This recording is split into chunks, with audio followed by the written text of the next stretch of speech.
You're listening to the Tales of Leadership podcast. This podcast is for leaders at any phase on their leadership journey to become a more purposeful and accountable leader, what I like to call a pal. Join me on our journey together towards transformational leadership. Welcome back to Tales of Leadership podcast. I am your host, Josh McMillion, an active duty Army officer with over 16 years of leadership experience and the founder of McMillion Leadership Coaching. And I am on a mission to create better leaders, what I like to call a purposeful, accountable leader, or a PAL. And my vision is to end toxic transitional leadership in both the military and the civilian workforce by promoting transformational stories and skills and impacting 1 million lives in the next 10 years or by 2032. On today's guest, I'm going to be sharing with you a transformational leader, Sonya Price. She is a top career strategist, sales advisor, and leadership coach for mid-level corporate professionals. Her mission in life is to support career seekers to have greater meaning, better work-life balance, and significantly higher pay. She is a world-renowned speaker and has spoken on many stages worldwide, to include the Women's Economic Forum in New Delhi, India, where she won the Honorable Woman of Excellence Award and was featured in Business World. She has spoken on many stages, podcasts, and radio shows, to include Project Management Institute, General Assembly, and the Career Catalyst Group, and is a regular guest on iHeartRadio. She is a distinguished author of 2 books, one co-authored, The Pivot Point System, 5 Keys to Transform Your Career, Health, and Wealth, and The Infinite Leader, How to Increase Your Influence and Extend Your Impact. Let's go ahead and bring on Sonya. Sonya, welcome to the Tales of Leadership podcast. How are you doing?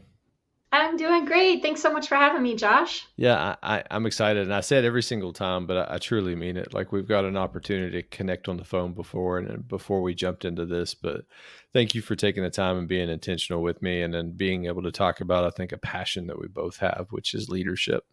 So start off with, could you provide an overview for who you are to our listeners? Yeah, absolutely. So I like to refer to myself as a career strategist, a salary advisor, and a leadership coach. And what that means is that I primarily work with folks to help them upgrade and up-level their careers. So for folks who are on the leadership track or want to move into higher levels of leadership, I work with them to help them identify, like, what is their overall career purpose and mission and vision, and how do they actually accomplish that and bring that about, not just in terms of title, but also, overall level of scope and responsibility, influence and impact, and the correlate compensation that should come along with being in that role as well. Yeah, I'm excited to jump into all that. Before we do, because you have such a rich background, and I always have people on here that have very military standards of how they define leadership. How do you define leadership now, and how has that changed over the years for you? Yeah, it actually has changed a lot for me over the years, because I think in my early career, I was kind of raised in that very authoritarian type of leadership practices. You're probably very familiar with that, being in the military. But, I think in my earlier career, like, that Jack Welch style of leadership was very popular in the corporate world. And so it was very, top-down approach, kind of do as I say, don't ask too many questions, look to the leaders to, define the direction and strategy and let them poke holes in your plan. And, that was very accepted, 20-ish years ago. And now things have dramatically changed. And I think now, how I would define leadership, or how I'd like to see leadership defined, is a much more conscious approach, which is very authentic, very compassionate, and, much more enrolled in the team members' world and having an understanding of what actually happens on a day-to-day basis, and defining the rules for engagement based on who is in the room and the best way for us all to, get along, work together, and cause the results. So it's like still having like a results-oriented focus, but ensuring that the people who are doing the work are actively engaged, that they care about the work that they're doing, and that everybody's really enrolled in, the overall mission of what we're up to. I love that. There's so many. There's one thing that you said that I I think is a nugget, and I read this in Simon Sinek's books, Leaders Eat Last, and he did a comparison between Jack Welch and I can't remember the name of the gentleman, the CEO of Costco, and it showed over Mm, time how successful each one of those individuals were, and then especially after Jack Welch stood down as the CEO of General. mhm, Short term, Jack Welch mhm, exponential growth, but hit a plateau, and mm, Costco slow, steady, and continue to go, 20 years in, and is still rising. And I think the key mhm, philosophies there, and you hit the nail on the head, and so it's such a beautiful comparison, is that you can have an authoritarian style and lead with authority, which in my mind focuses on the second phase of leadership of how I see it is situational leadership, relying on your position mm, to influence people, or you can empower people and lead with a servant heart. And then you also said that too, empathetic. And you wouldn't get this from me. Maybe you do, but I think that is one of the secrets of how I've been so successful in the military, is because I call it hugs. Humility, understanding, mm. and gratitude. I lead with those core Hmm. values with everything that I do. And I wanted to make sure this is going to be a great podcast because you've already dropped two pieces of knowledge, and I wanted to share that. Oh, I love that. I love your acronym hugs. You'll have to say it again. Humility. Understanding and gratitude, and then you could even do another one, hugs, servant heart. So Oh, yeah. gratitude. Oh, that's beautiful. I really love that. Yeah, you'll learn about me. I am a man Uh, coming up with acronyms. I'd be curious, not to derail our conversation here, but I'd be curious to hear more about how that has shown up for you in the military, Mm, or how that works in that type of culture and environment. I love when people flip the script on me and start asking me questions. So it started with me at a very powerful moment in my life, and it was a pivotal moment in my life. I was getting ready to take over a platoon in combat in Afghanistan, and I was the night battle captain at the time. Very thankless job, and I was getting ready to Mm, take over a platoon that had a major issue, a couple major issues. They deployed with 44, and when I took over, they had 28. And I was going into that mindset with a very authoritarian mind of like, I'm going to go in here and how can I add value to myself to pursue the jobs that I want. And the first mhm, interaction that I had with my platoon, and it still shakes me to the core today, it makes me emotional when I think about it, was a memorial for one of the soldiers in the platoon that I was getting ready to take over. And I saw the entire platoon mm, there, and they were, crying, very emotional. If you've ever been to a service member's funeral, it's already a tearjerker. But when you do it in a mhm, combat zone, it's a much different mm, feeling. And I remember vividly sitting there thinking how selfish I was. And that was a pivot point in my leadership journey. And I'm blessed from the understanding that I learned it very, very, very early. And I've always led with that. And I will tell you that I believe that I can, and I don't want to sound this manipulative in a way, but I can elicit better performance from people with being and leading with emotion versus mhm, individuals who are very authoritarian. Because I think it goes down to an issue with me in the military is that there's directing and then there's connecting. And it's kind of a concept that John Maxwell has, is everyone thinks leadership is directing people to do X, Y, and Z. In reality, it's connecting with those individuals and understanding what their strengths are, and then allowing them to run with the football and achieve the mission, and then just being there to provide strategic level guidance. And mhm. did that Yeah. answer your question? Yeah, yeah, yeah. That's great to hear a little bit more about your story as well. Yeah. Yeah, it struck me as an interesting acronym to have hug or Yeah. hugs in the military. Well, so here's another one. So bad hugs. These are all the core values that I have. So boldness, Hmm. accountability, discipline, and then humility, understanding, gratitude, and a servant heart. So Mm. those are my top 7 core values that I try to empower myself and then my team when I come into an organization. Right on, right on. I imagine the folks who are on your team, I'm sure it's quite a blessing for them to have the opportunity to work with you. I would hope so. And you know what I'm going to do? One day I'm going to bring on my boss that I'm currently working on, tells the leadership, and I want to let her just give me unsolicited feedback of how I did, and Do really your put me on the performance spot. review over a podcast interview. Yeah, just put me on the spot. How can I be better?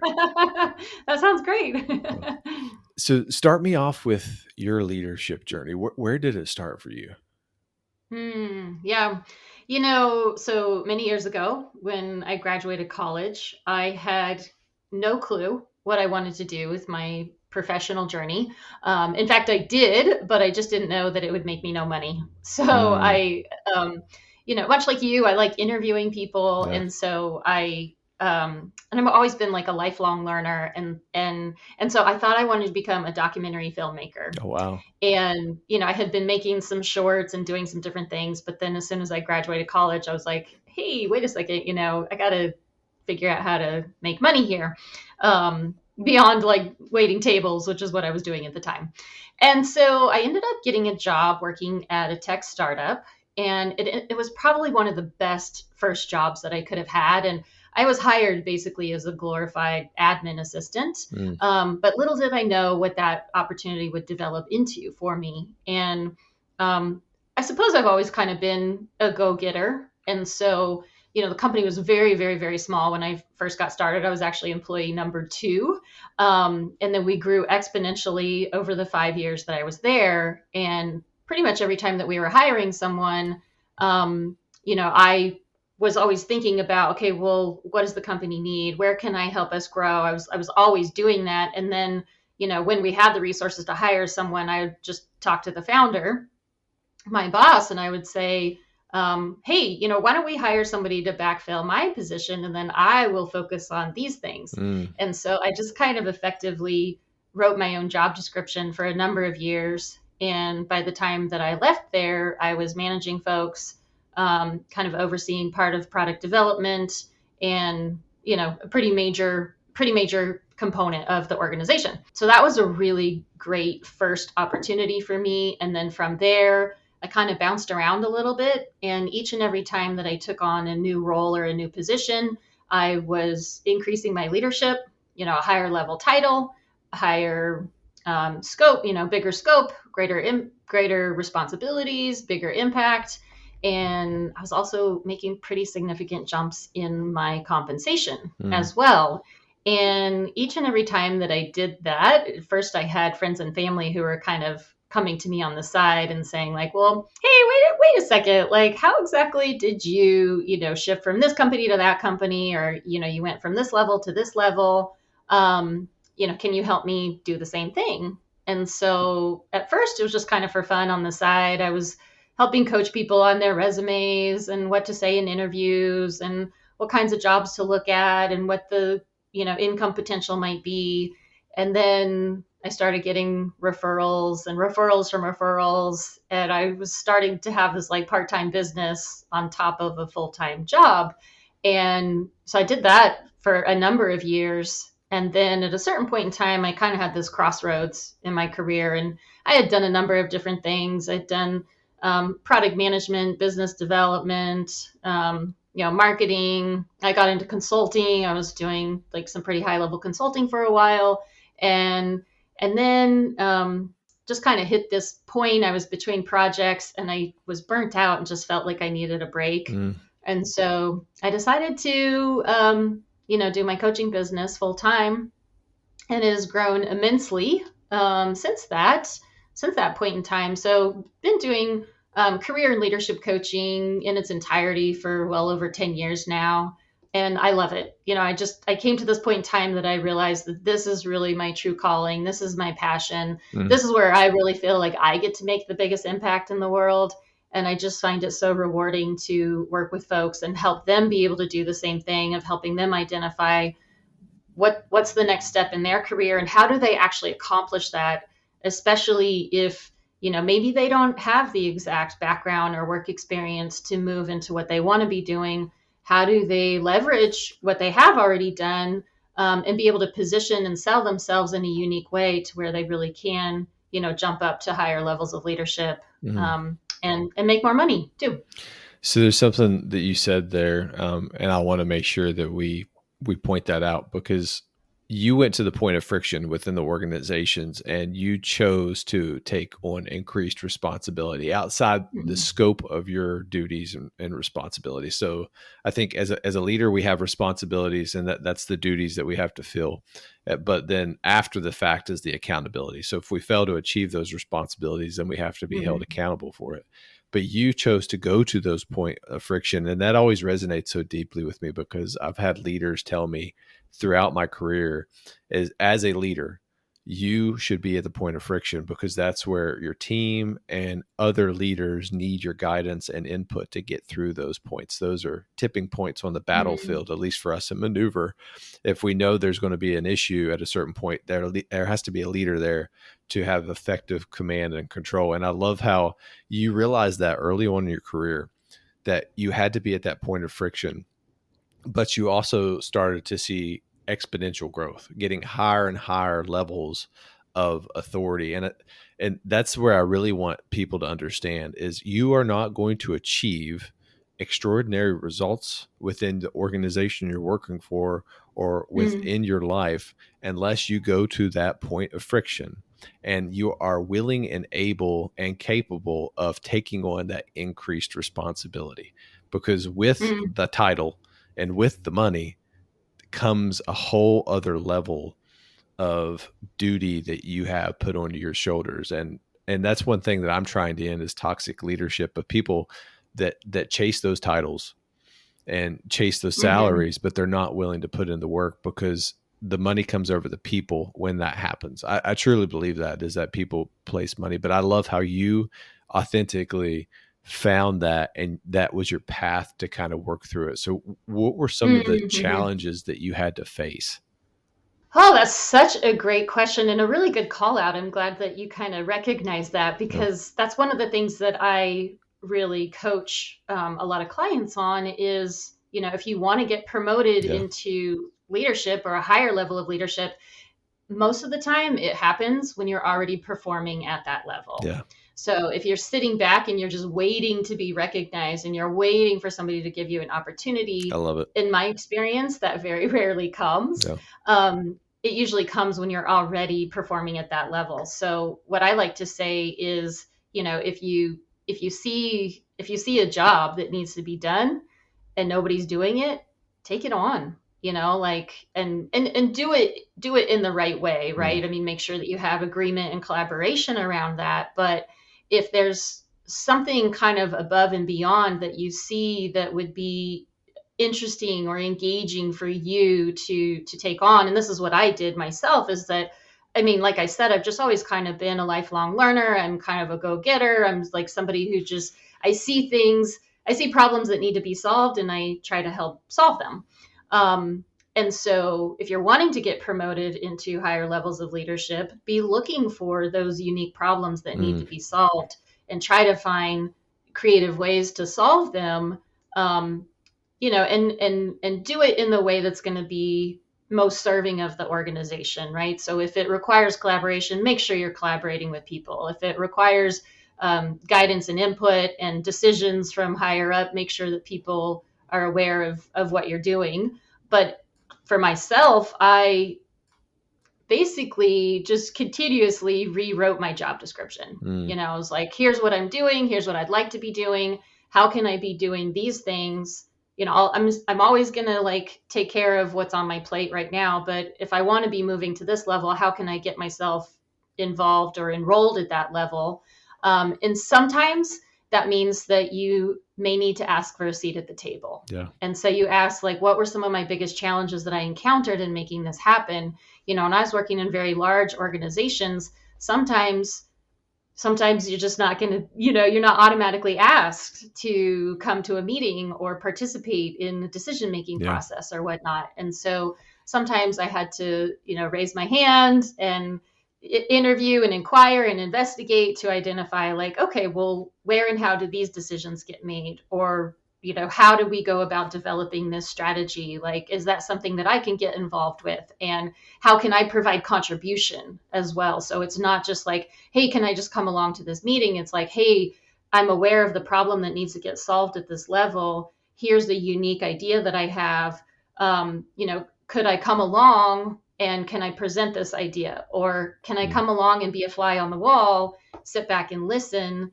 And then, if there's an opportunity for me to get involved, are there some small pieces of this that I can start to take on? And so then just kind of like piece by piece, step by step, you kind of move up and get integrated. But then also the right people will start to know about you as well. And that's the other piece of this, is that you really need that exposure. Like, the right people need to know who you are and what you're capable of and what results you can produce. And, you're generally not going to get that promotion. You're not going to get the recognition until you can showcase your skills. And then they're like, oh, why wouldn't we give this promotion to her? Or, hey, there's this new project coming on board. We need somebody to lead it. Who is the perfect person? The person who's already been doing this work all along. All right, team, let's take a quick break from this podcast. And I want to personally invite you to our private Facebook community that I call Purposeful Accountable Leaders, or PALS. And PALS is a community dedicated to inspiring and developing servant leaders by sharing transformational stories and skills, exactly what Tells the Leadership is all about. My goal is to build a community of like-minded leaders that can share lessons learned, ask questions, and celebrate wins when it happens. And my mission in life is clear. I will end toxic leadership by sharing transformational stories and skills, and you will find countless transformational leaders in this group. Many of them I have had the honor to serve with in the military. If you want to find a community that can help you grow both personally and professionally, we would love to have you.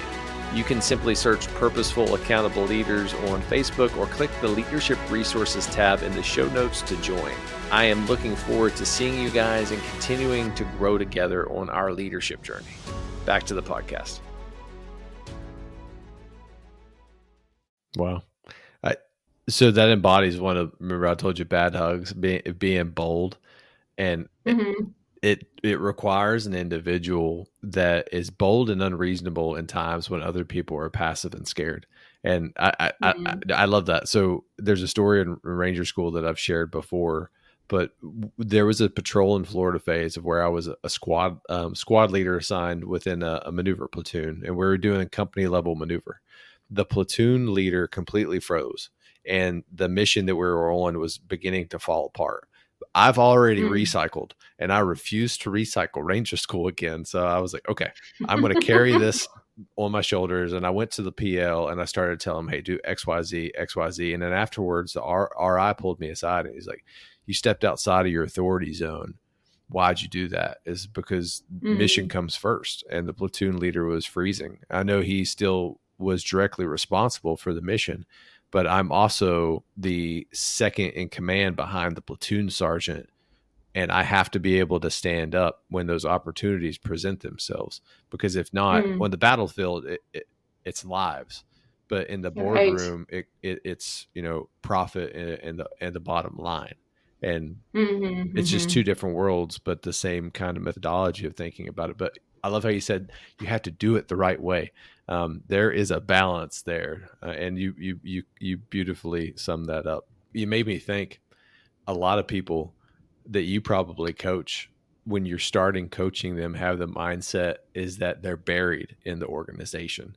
They're just there, and they just do the work. It's very monotonous. They're toiling all day. They're just, in the military, we call it rowing, but you have to change their perspective to where they're not buried, they're planted. And they can sprout up at any given time as long as they have the right opportunity and mindset and the right environment. And yeah, all that was amazing. I loved it all. So what inspired you? And you talked about this earlier on, getting burnt out. And that's in itself scary, right? Like, to me, I've been in the military for 16 years. I've moved a lot, and we were sharing that before. I've moved 10 times in the last 16 years, but I know I always have a Whew, job, right? it's crazy. I It scares me to think, if I got out of the military to do something, what would I do? And how does someone like you, having a successful career, get out and chase their passion? What inspired you to go into coaching, and how did you overcome burnout? Wow. Well, I've always been an entrepreneur at heart. This is actually the sixth business that I've started. So, I've always kind of had a little bit of something going on the side, or, some sort of side gig, some special interest of some sort. The burnout really came during my corporate days. I was in consulting and was just, really giving it my all. I had a couple different clients. I was always on a client side. Clients, when you're in the consulting world, clients can oftentimes be very demanding Mm, and, make last minute requests like, hey, we need this thing for our 8 a.m. meeting tomorrow. So there was always just kind of like one more thing. And I was doing coaching on the side as well. So, I mean, how did I overcome burnout? I wish I had some magic story to tell you, but quite honestly, I ended up taking a leave of absence from my job, just because I just really needed some time and space. mm, And it just so happened that, I was in consulting, and I had a number of, like, I just had this perfect storm where, like, my client projects kind of all ended at the same time. And so before I was going to get assigned to some new client projects, I talked to the director, higher level director of my team, and just said, hey, I think I'd like to take a few months off. And thankfully they were very, very supportive of that. And so I ended up taking a few months off, and that gave me that clarity for myself. Like, it gave me a chance to really reconnect with myself and identify, like, okay, well, had to revisit those conversations of, like, well, who am I and what am I here for? And what do I really want to accomplish during my time on this planet? And what gives me joy and passion and fulfillment? And I really love the coaching. I mean, mm. even when I was in consulting, I enjoyed coaching leaders, as part of the consulting work that we were doing. I really appreciated the time where there was just those, like, one-on-one conversations with leaders, and they were just, full authenticity. Hey, I'm feeling really stressed out about this. I'm not sure what to do. How do I identify what's the next step to take? And so I just really realized that, not only was I burnt out, but there's a number of other people who had similar challenges in their career. And so it's like, when you get to a time and space in your job and you're just burnt out, or you're at wit's end, or it's a toxic work environment, or they're not paying you enough, or whatever, like, there's always going to be that point in time that it's like, should I do something else? And I came to that point on my own. But oftentimes when people come to me, that's where they are too, is like, what's next for me? So burnout is a real big thing. And I feel like there's more and more and more burnout. Like, we just live in such a fast paced world these days. And there's a lot of terms that are getting thrown around out there, like the great resignation and quiet quitting Quiet and quitting. quiet quitting, So burnout is a really big thing, but I think it's up Mm. to the responsibility really lies with each of us to identify, like, what do we need to take the best care of ourselves, and are we actively taking those actions? And if you're not, what do you need to do to, like, put better boundaries in place, or to implement the best practices for yourself? And sometimes that might mean taking some time off of work Yeah. just to, regroup and identify what is really the right thing for you to be focused on. I think I found the reason of how you kind of came up with the word dynamo, because I keep seeing a theme through this is bold, courageous, leadership.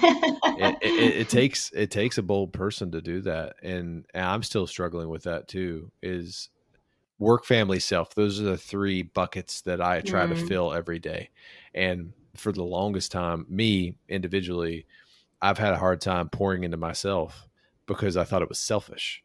I thought that, hey, mm, leaders don't do that. Leaders focus on individuals and the mission. And then I quickly learned that I wasn't giving my family the best version that I could be. And my kids are such a crucial age, and I'm going to look back and I'm going to be like, man, I sucked as a dad.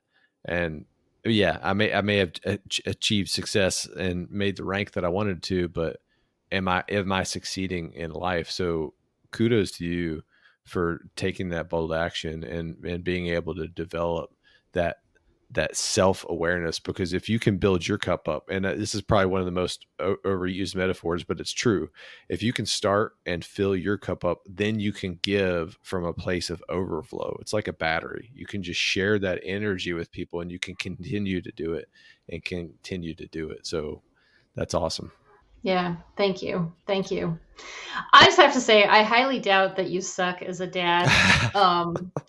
I think it's as a parent, you're always thinking like I could always be doing better, but I would just be careful of the messages you tell yourself, because I bet, just knowing what I know about you and the short interactions that we've had so far, I would think that you probably have a lot to bring to the table for your kids. Well, thank you. So kind of continuing, you started your coaching. What were some of the most impactful lessons that you learned throughout your career that you were able to apply to coaching? Some of the biggest lessons.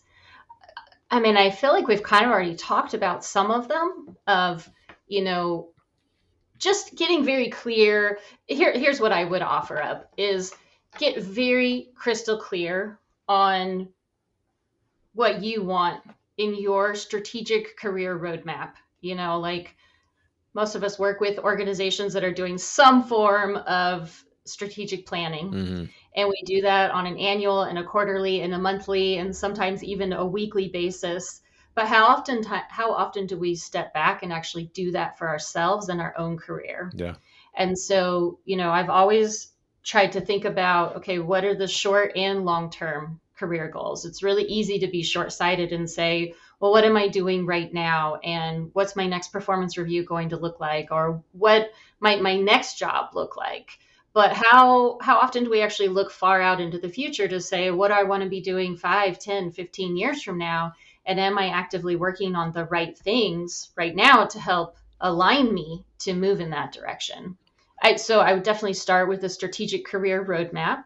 If you want to move into higher levels of leadership, oftentimes you need to kind of move quickly. You need to find the right types of roles that will give you the responsibilities where you can cause the results that you desire, and then identify, is that organization going to continue to give you the growth opportunities that you're looking for, or does it maybe make sense to look somewhere else?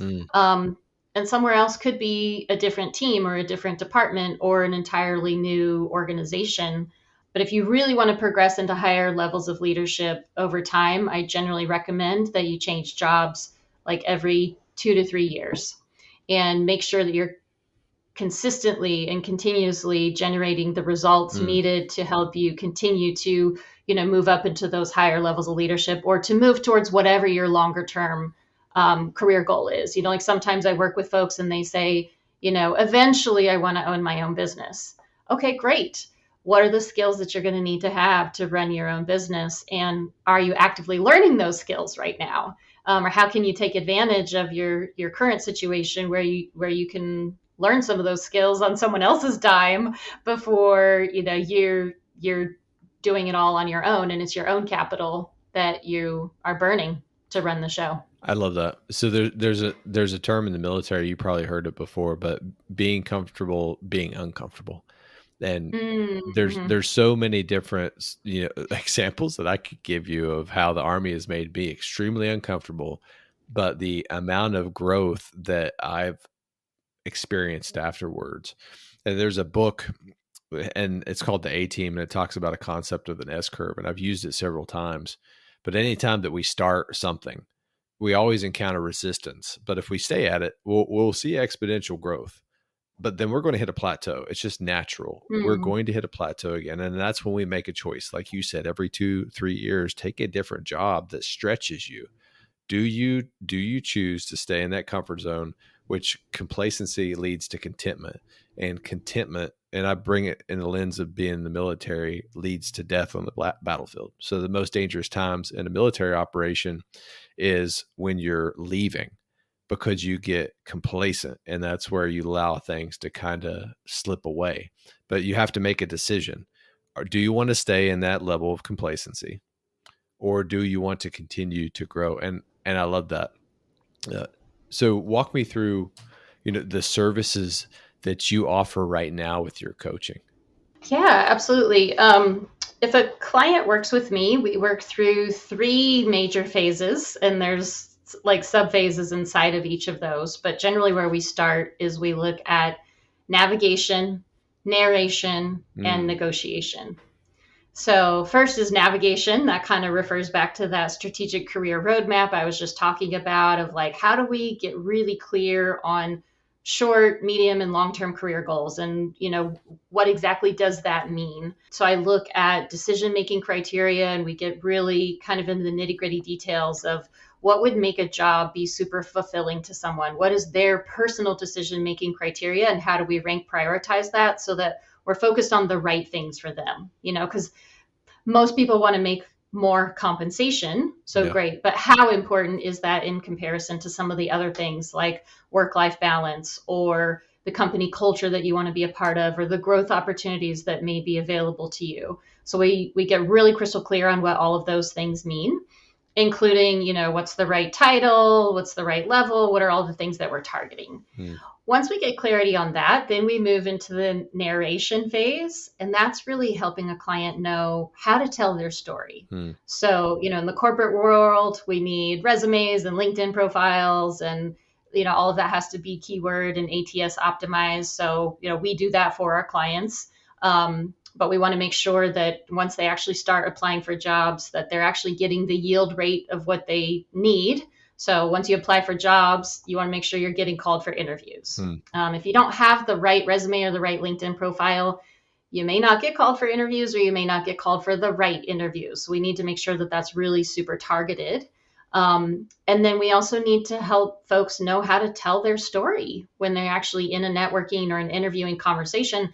How do they talk about themselves? How do they feature their past-based work experience? How do they talk about the results that they've generated? What are all of the different things that they need to kind of have in place so that they can tell really powerful work success stories about who they are and what they've accomplished? And then, once you get an offer, we help support clients with negotiation, which usually starts much earlier in the process than most people might think. At least in the corporate world. I know in the military, you may not have as much of an ability to negotiate, but there's usually several different stages of that, and you need to know how to answer the questions when they come up. Like when you're in that first initial screening interview and they ask you, what are your salary requirements? How you answer that question can oftentimes pigeonhole you for the rest of the process, so that then you're going to be interviewing and then they come back and give you the offer. You need to know, how do you actually negotiate for all of the key elements of your total compensation. And it's not just salary. There's a number of other things. There's, annual bonus. There could be a sign-on bonus, paid time off, retirement contribution, professional development. There's a number of other things that go into that total compensation. And, oftentimes if we do things well, most clients will have multiple competing offers on the table at the same time. So we can help negotiate them through, how do you kind of leverage offers against each other, and how do you ensure that you're really ending up with, the best job for you. And that's where we kind of circle back to that decision-making criteria of like, okay, you have multiple offers here. How are you going to make the best decision for you? Like compensation is only one component of that decision-making process. What else are you going to decide upon? Because I find that most folks who make a decision purely based on compensation without considering the other components, it may end up being a really amazing, great job. But if you're not looking at other things like work-life balance or company culture, or the relationship with the direct hiring manager, sometimes folks will accept a job and then 3 to 6 months later, they're miserable again. And ready to look for their next Yeah. opportunity. Yeah. Yeah. Navigation, narration, negotiation. I love that. Yep. And Thank you. and I think it's so the first one, navigation, is Mm-hmm. critical. And in the military, it's called VSIM. So vision, strategy, execution, and matrix. What's the vision? Mm. Strategy is the plan. Execution is doing the work. And then matrix are the milestones to hold us accountable to back to the vision. Are we Mm. achieving the vision? Are we doing it? And I think that's key. Like for me in my life, I set 7 pillars in my life that are all focused on a 10-year plan. And I want to grow intentionally in those, and just kind of connecting it to what I do. It's a fun filled faith, family, fitness, finance, and fulfillment. Those are the 7 key areas. And they're all F's because I like to keep it simple, Yeah. stupid. You're going to learn it about me is that I either put it in an acronym or I use the same letter starting with the Uh-huh. words. And I love it. that allows me to keep a balance. And whenever I move and I can pick a job, and that's interesting too, kind of getting to the narration, resume, and then the negotiation. The Army just recently changed its talent management of how it acquires people, and we have to go Mm. through an interview process. Never did this before. 16 years in the military. This year was the first time I did it, and I'm like, I Wow. have no idea what I'm doing. And I did like 30 interviews, and I was talking to generals and all these things, and I thought I was doing great, but no job offers were coming in until like right towards Oh. the very end. And I Huh. kind of homed into, and I learned the process of how to do it. But Mm-hmm. I think Mm-hmm. that's so key for service members, because you're wondering where that kind of connects. One day someone's going to put up a uniform, and they're going to put on a suit, or they're going to put on a jacket, or whatever it is. They're not always going to be in the military. And I truly believe the reason that there's such high rates of suicide and depression is that people put that uniform up thinking the grass is going to be greener on the other side, but then they quickly find there's no fulfillment, there's no purpose, and they have no passion. And then the darkness Mm-hmm. creeps in. So what you do is powerful because it helps people, inspires people. That's the definition that I define leadership is. It inspires people to go get what they're worth. And I love that. Wow. Thank you. I feel like I'm learning so much about the military through you. I'm trying to Um, filter it so it talks to both worlds. yeah. No, it's great. It's great. Um, no, I've really enjoyed our conversations that we've had so far. It just you've given me a different perspective on our service. So yeah, it's cool to hear. It's cool to hear the behind the scenes stories. All right, team, let's take a quick break from the podcast episode. And I want to share a leadership tool or resource with you, and that is resiliency-based leadership program. The RBLP's vision is to create a worldwide community of practice committed to building and leading resilient teams. And there's 3 different types of certifications that they focus on, and that is frontline supervisors, middle managers, or senior leaders. So why do we need to build and lead resilient teams? Resilient teams are the key to individual and organizational growth, regardless of being in a military or in the civilian workforce. Building collective resilience teams exponentially increases our abilities to overcome adversity, adapt, and then grow. And then bottom line up front, resilient teams are just stronger together. That's a fact. This is something that I am certified in and that I truly believe in. The best part is it's probably 100% free to you. So if you're in the military and you're active duty, you have up to $4,000 a year through the Army Credentialing Assistance Program to pay for these types of certifications that will help you in your military career, but also when you transition out of the military. And if you work in a civilian organization, you have direct education benefits or tuition assistance that can help cover the cost of this. So here is some facts for you guys. 99% of the people that go through this recommend it to other people. 89% of the people believe after completing this course that they will be better compensated and have better career longevity along the way. 97% are more confident after completing this in their leadership abilities, which ultimately leads to better mission command or autonomy within a workforce. And this one is the most important. 96% of people believe that it will increase trust within the organization. So if you want to learn more, you can go into the show notes or click the link, resilientbuildingleader.com, and learn everything you need to know about the RBLP vision and mission and how to get started. And if you want to get started, use the discount code JMCMILLION, no spaces or all caps. And this will be something that gives you an additional discount. And yes, I do get compensated for this, but this is something that I genuinely believe in and is aligned with my core values and my mission of building more purposeful, accountable leaders. Let's go back to the podcast. Oh, I love it. Yeah. I'm humbled. So you mentioned something, and I'm not good at this. How can how can anyone, I don't want to be selfish, how can other people be a great negotiator? What are some of the key characteristics or attributes? Oh, yeah. Well, first of all, you want to do your research up Hmm. front. So you want to be aware of what is the going rate, what is the range for the open position, or even like, if you can't negotiate on the actual pay, are there other things that you could negotiate for? Could you negotiate for responsibilities or title or, so it's like first and foremost, you want to do your research to be aware of like, what is that job and what is the pay range for that position, or what are the other things that you might want to negotiate for, Hmm. and what's the range of what's available. So, if it's compensation, you can definitely look online. There's tons of sites and resources. You want to be really clear on what's the going range for your industry, for your organization or competitor organizations, and then that specific title, like the title and level inside the organization as well. Um, then, throughout the process, you want to shine through the interviews. You want to make sure that you are going to be the number one candidate, because that's the person who gets the offer.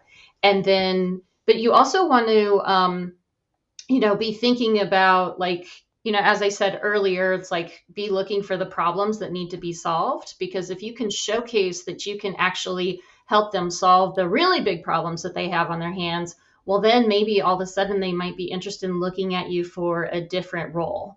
And that happens a lot. Like, that happened with me in my career. That happens a lot with my clients, is that when you can approach the interview process where you're helping show them that you're actually capable of operating at a higher level, well, then hopefully they bring you in at that higher level to begin with. Or as a negotiator, you need to be well adept at showing them that that you are capable of a higher level, and to see if that's even possible. Because the the higher the level that you can come in at the beginning, always the better, because whatever salary that you agree to, or whatever compensation that you agree to in the very beginning, that is the baseline of where all future comp increases will come from. Because most of the time, organizations will give you a percentage increase. So on an annual basis, if they're giving you a merit increase or a cost of living increase, most of the time that comes in the form of like a 2%, 3%, 5% increase. Or even if you get promoted within the organization, they're still usually only going to give you a percentage increase, maybe like a 10% increase or something like that. So whatever you negotiate at the beginning is super, super important. And so if you can get into a higher level or a higher title to begin with, that gives you, much more to grow on right from the get-go. And then, there's some other things of just, when the offer comes to you, of asking, always being grateful and appreciative of any offer that comes to you, but also, asking them like, oh, thank you so much for the offer. I always take time to review the details. So giving time in between conversations is also very important, because when you give time, that makes the other party a little bit nervous, because Mm-hmm. they may be thinking, oh, what if they don't accept our offer? I mean, if you accept right off the bat, there's no room for negotiation. But if you take time in between conversations, take the time. And then when you do come back, you want to ask, always be grateful for the offer, but I'll say, thank you so much for the offer. I did have a few questions, and I'm curious, is there any flexibility in this offer? And that's usually how I kickstart the conversation, because how they answer that will be very telling of, what direction the conversation will go from there. and asking if there's any flexibility. It's not an aggressive tactic. You're just kind of opening up the conversation to see where can you go from there. And then, yeah, there's multiple steps beyond this, but the those are like some of my really, really, really big tactics or strategies to initiate, to get the ball rolling, and just make sure that you're coming in at the right level, the right title, and then asking if there's flexibility and kind of like moving forward from there. Time is one of the hardest things I think for people to master, especially when it comes to like coaching. And you know this, there's a concept called the pregnant pause. And Yes. ask a question, and then I was always trained 6 seconds. 6 seconds sounds like an eternity. And That was a long time. when you're in a negotiation, letting that kind of, that tactical pause. So here's another acronym for you. So silence, take a tactical pause, observe, and then pursue with purpose. So stop. And I got that from it's called SLLS, SEALs halt. So when we do military operations, we always take short halts, and that allows us to acclimate to the environment that we're in, all the senses and everything that's coming at us to understand the area that we're in. But I could see that being a correlation with exactly this, is that you have to allow the environment to kind of mature, and then let that mature, and then pursue with purpose. Exactly what you just said. I love that. So did you write 2 books? Or are you in the Yes. process of Yeah. writing a book and launching it? Yeah. I've written 2 books. The first book is called The Pivot Point System, Mm. 5 steps to improve your career, health, and wealth. And the second book is called The Infinite Leader, How to Increase Your Influence and Impact. Ooh, and it always blows my mind, because that's something that I want to do. It's on my vision board, is writing a book. And you've wrote 2 books, and it takes a special person, I think, to kind of sit down and write a book, because that's a commitment. How long did it take you to do that? So the first book is actually co-authored. I should have mentioned that. That was actually a really great way to get started. So Mm. there's a few authors on that book. We all kind of took a topic, wrote several chapters on it, and then put it together. Mm. The editing of that was a little bit more cumbersome I can because we see. had Yeah. like several cooks in the kitchen. Some people did more work than others, um, Sounds like my but thesis. it was, yeah. But it was great because I think it gave us all an opportunity to collaborate together and to, get a book out there. The second book took a lot more time, and it was a unique process. I had a whole OneNote notebook. I don't know if you use OneNote, but it was just Yeah. kind of like gathering all these ideas and then going through and just kind of writing it chapter by chapter and putting them together. So it is a cumbersome process. Yeah. It is a very cumbersome process. Although, what I would say to anybody who wants to write a book now, it will be significantly easier because we now have all these great AI writing assistants like ChatGPT that I think is going to make it significantly easier to write tons and tons of content. Then I think we also have to ask the question of, how good is the content? Yeah. That's a It's a fear. great assistant. I've been using it a little bit for some content that I've been creating, and it's a great assistant, but you still have to put the strategic thought into it. Yeah. And yeah. I'm trying to brainstorm that, and I'm really wrapped around the concept of, it's called Remarkable. It's a digital notebook, and I figured I travel so much, I could take that on a plane ride, and I could doodle, and then I could just do slowly at a time. But I love that you've wrote 2 books, because that shows the level of passion that you have. What would be one key takeaway from each one of those books? I don't want to put you on the spot, but what would be one key takeaways that you would want to share? Yeah, for the first book, the pivot point system, it's really just about making small pivots in Mm. your career, your health, or your wealth. And so, small changes add up to big changes. I think that would be like the one super quick, easy takeaway from that book. The second book, it goes through like cascading levels of change. And so it starts with self and then goes out to team, department, organization, community, family is in there as well. So it's like, and you think about all of the different groups that you're a part of and the cascading effect of that, like how can you have more influence and impact? It all starts with self. So we were talking about this earlier, but it's like if you can have really great self-care, Yeah. if you can fill up your own cup so that you have overflow available to give to other areas, I think that's a really core component. And for me, there's a healthy amount of spirituality Yeah. in that. And I think it's up to each of us to define exactly what that relationship looks like with our higher power, Yeah. or if we believe in a higher power. But I think we all have a higher self. So it's like how do you engage with your higher self, and how do you make wise decisions based on what's best for you, but what's also best for those around you in any type of group or organization that you belong to. I'm gonna have to read that because I'm reading a book right now by David Hawkins. It's called The Map of Consciousness, and I'm really Mm. taking my time to walk through that because there's some like very detailed analysis there, but it's so true. And Mm-hmm. I love that concept is that if you want to, and I hate the word balance because I don't think in my mind balance is unattainium because you will only ever achieve it at a certain period and then it will go away. And then you're always trying to fight to stay at that balanced place. So I like to think of it as fulfillment or harmony in life. How can you, in the season of your life, still be happy knowing that balance will never be, achieved? Like maybe you have to spend more time with your family, or maybe you have to spend more time at work to be successful, or maybe you need to how you did, devote more time to yourself. And I can't wait to read that book.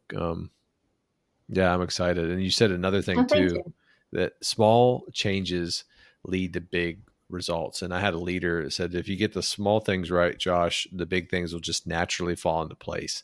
And there's a concept Mm. that I use in coaching, and it's like these big bold goals, like your 10-year goals. And it's represented as an orange, and then you have a mason jar. If you try to fit that orange in the mason jar, just go after that big goal, it's not going to fit. And if it does go in there, it's Mm. not going to look the same. It's going to be orange juice. But if you take an equal weight of Skittles in that orange and you start dropping the Skittles into that mason jar, eventually it'll Mm. equal the weight of that orange and you've achieved your goal and they look the same. But that's the concept, is all these steps that you had to do to accomplish that big goal that you had. So I love that. Mm. So walk me Cool. the next 5 to 10 years. What's left for you? Where do you want to take this? That's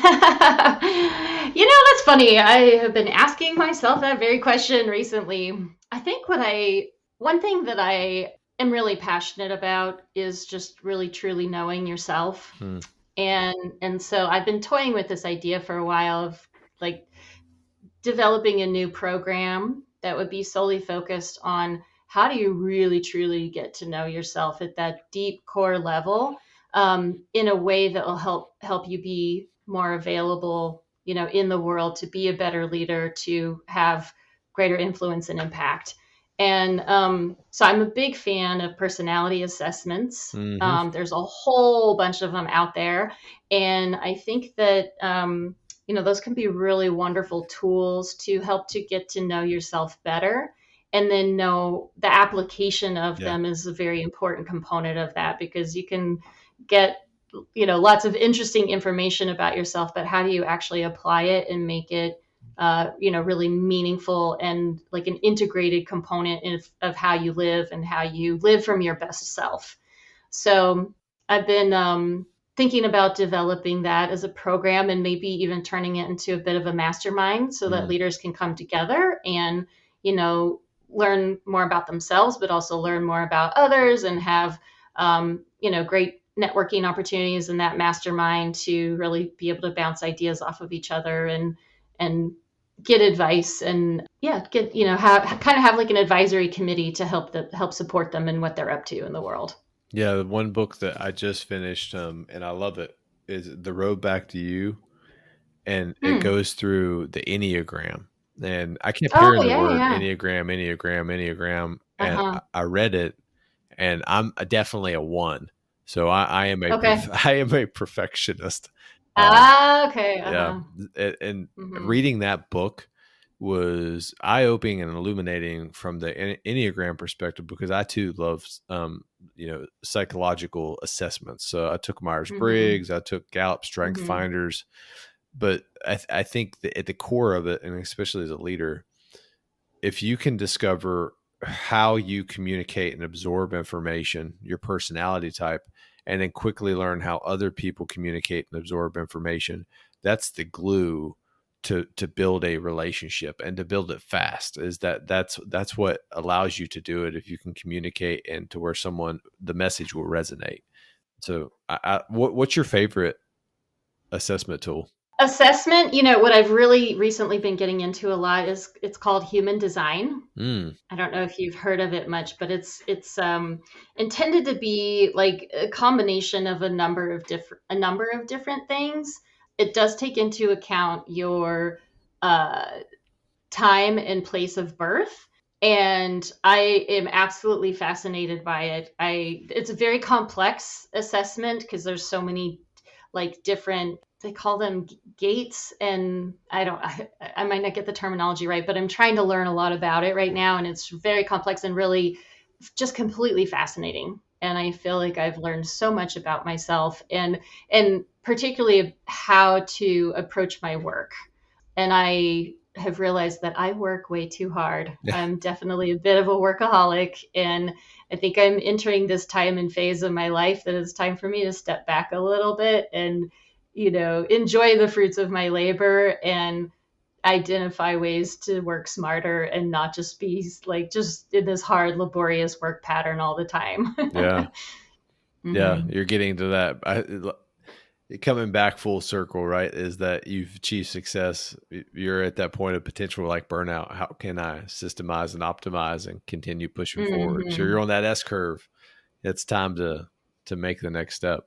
So Yeah. as we kind of wrap this podcast up, and before we get to the final show segment, one question I would love, because you have such a unique perspective through leadership. What was the one thing that just always stood out to you about leadership, or that you identify in individuals that you coach, that has made them successful, made you successful?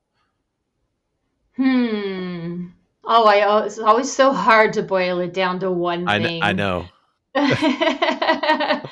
You know, I suppose I would have to say just like having genuine enthusiasm for Mm, the process. You know, like I was gonna say be coachable, but I think most people are coachable. I think it's more so about like having enthusiasm and mm, believing that it's possible, you know? So I yes. guess you could kind of boil that down to mindset, but it's like, but what is in the mindset? I always feel like it's more about who are you being in the world? What's your way of being, and how do you approach your next thing, whatever that next endeavor is like, are you enthusiastic about it? Are you excited about the possibilities? And are you believing that it's possible? Or are you full of fear and Mm. worried about how it might not go right? Ooh, I love that. And I'll share kind of like a military story. And it's funny because most people don't think this, but some of the most optimistic, enthusiastic people that I've ever met share those characteristics and traits in horrible times, like in the middle of firefights or right after a firefight, or you're out in the desert with a group of people for a very long time. Enthusiasm, and I think humor kind of play into that. But when you have people who are enthusiastic, it's a joy to work with them. They motivate you, they inspire you, and they drive you forward. I love that, and that is a great lesson learned. So we're at our Yeah. You final. know, Go ahead. I'm sorry.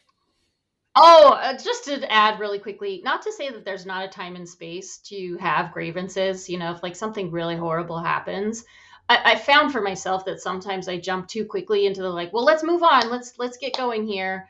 Mm, Sometimes you really just have to like stop to acknowledge, like, hey, something really crazy just happened, or like I yeah. am, I am downtrodden by what just happened, and really allow yourself the time and space to grieve it, or just to like feel those emotions and allow that to be there. But that can always be a private thing, Yeah. or maybe it needs to be a shared thing. Maybe your team needs to come together to grieve together before you're like, Mm. okay, rah rah, let's go team, let's move to the next step. So that's been a big learning for me in my life, of just really being able to acknowledge the full range of emotions of what happens, and then finding, that the inspiration and the motivation to move forward from like a new and different space.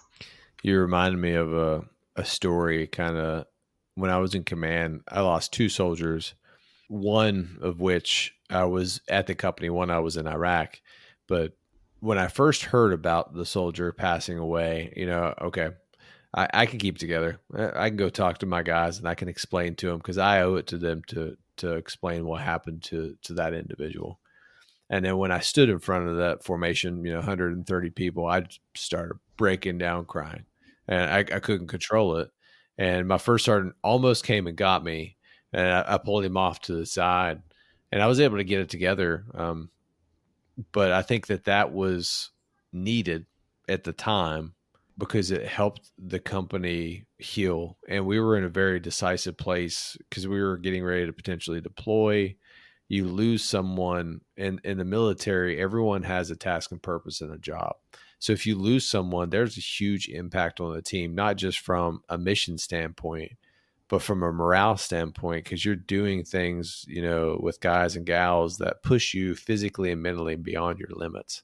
And that's so true. What you just said is that sometimes it doesn't matter what your career field is. You have to allow those emotions to come and be. But I think the key is be authentic. Do it authentically. I love that. Yeah, and people need to see that too. They need to know that their leader is a real human being that has emotions too. It's time for our final show segment that I like to call the Killer Bees. These are the same 4 questions that I ask every guest on the Tales of Leadership podcast. Be brief, be brilliant, be present, and be gone. Question 1. So, what do you believe separates a good leader from an extraordinary leader? I think it's really about having genuine compassion for those around you. Everybody is going through something in life. And so being aware of who your people are and how they want to be led. I think as leaders, it's very well. Okay, you said be brief, so I'm going to be brief, but I could dive into so much here, because I think leaders want to lead in their preferred style, but oftentimes we have to identify how people want to be led, and and sometimes there's going to be a mix between the two, so that you can cause the results that you need, but just like really being compassionate and understanding that your style may not be the best style for everyone. Mm, I love that. All right, question 2. What is one resource that you would recommend to our listeners? Know yourself, at the deepest level possible. So resources, books and personality assessments. I mentioned human design. I'm really getting a lot out of that right now. I would say just about any personality assessment, I think, is very helpful to help people really get to know themselves at a deep and meaningful level. Mm. So, third question. If you could go back in time and give your younger self, a piece of advice, what would it be and why? Don't stress out so much. Like somehow it always works out. Yeah, Like somehow it always works out. So get out there, have more fun, rest, relax, and don't work so hard, and trust that it'll all come together. I love it. All right, final question. How can our listeners find you, and how can they add value to your mission? Thank you so much. Well, I love helping people, have the best career that they can possibly have in their lives. And so if you would like to find out more about me, I actually just recently created my own assessment. So it's a free career assessment. It's called Does Your Work Work for You? And it asks a whole range of different interesting questions and then gives you your own personalized output. And so you can find out more about that at my website, which is Dynamo Careers /assessment. So it's DYNAMOCAREERS.com /assessment. And all that'll be in the show notes too when this podcast airs. So that'll be very easy for you guys to find. Sonya, this has been an amazing podcast. Thank you for being intentional with me. We went a little bit over an hour, but like I'm not even joking. I could have probably kept going because I have so many questions and I love talking about leadership. Well, maybe we'll just have to do it again sometime. We'll do a part 2. Yeah, there you go. There you go. This was super enjoyable. I got a ton out of the conversation. Thank you, Josh, for having this show. I've listened to a lot of your episodes. You are an amazing leader. You're a great interviewer. And I don't know, I feel very blessed and honored to have had the opportunity to be here. So thanks for having me. That means a lot. Well, have a great night. Thank you. All right, team, it's time for our after action review, AAR. That was Sonya Price, an amazing leader, a transformational leader, what I like to call a purposeful, accountable leader. So what are the top 3 takeaways you should have from this episode? She said a lot of amazing things and a lot of stuff that, hasn't came up in podcasts before. The first one is, are you willing to accept the responsibility? So leadership's a journey. It's not a destination. We need to be able to move frequently. But when we move, we accept more responsibility. Are you able and willing to accept the responsibility that comes with the pay? And that's a pivot point in a lot of people, because the toxic leaders that I've seen throughout my journey choose the pay over the people. You cannot take a role as a leader and be effective as a leader if you are choosing that job solely based on the pay, because you're not calculating in all the other issues that is going to face you. With increased pay comes increased responsibility. And remember, responsibility is your job, your duty description, the title that you have. But then you need to be held accountable if you can't perform your responsibility. So are you willing to have increased responsibility with the increased pay? The second key takeaway here is move to the point of friction. And I've shared this in a couple other podcast episodes, but in the military, if you ever wonder how large organizations like platoons with 40 or so soldiers or companies with 150 or so maneuver on the battlefield, it's in small organic teams. But where does the leader go in those pivotal moments on the battlefield? They go to the point of friction. And what do I mean by points of friction? If there's a building that is a complex objective and it's going to take a very large amount of the combat power to clear, they will be in that building. They will be going to the place with the best overall vantage point, the high ground.